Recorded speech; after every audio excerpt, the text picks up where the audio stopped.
Well, we have to start with what this whole thing revolves around, and we have to start with that bond that was set over the weekend. It was $65,000. Sheriff's office thinks that's way too low, so they went to protest that basically and say, hey, come on, this isn't right. And I got to emphasize this, and I mentioned this a little later on too, $65,000. It's not a lot of money because the person who wants to post that bond only has to post $6,500, and then that person can walk. So now the prosecutor, the state attorney's office, has to come forward with reasons why this guy should stay in jail.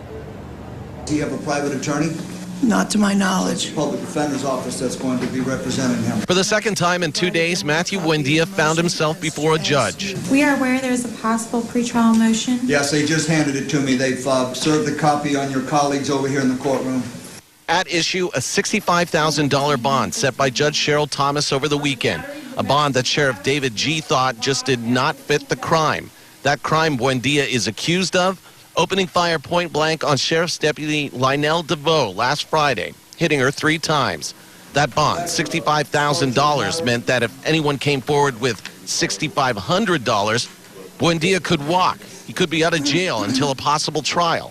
So today in court, the state came forward with a motion for pretrial detention, pushing for a pretrial hearing. We'll have as many as 5 witnesses. I'm trying to figure out time framing when to set it. Possibly as many as 6, Judge. Judge Walter Heinrich would grant the hearing, scheduling it for Thursday at 1:30. If they prove what they have to prove, sir, then you will have no bond.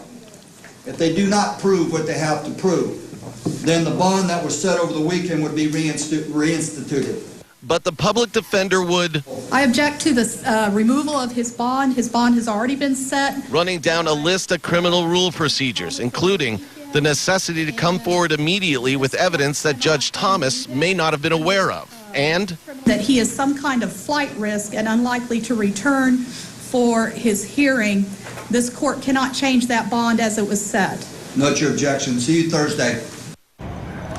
you know, that last sound from Judge Heinrich there, just classic. You know, he listens to all the objections and right at the end goes, see you Thursday. So that date now is set for Thursday, 1:30. He's back in court. Back to you guys.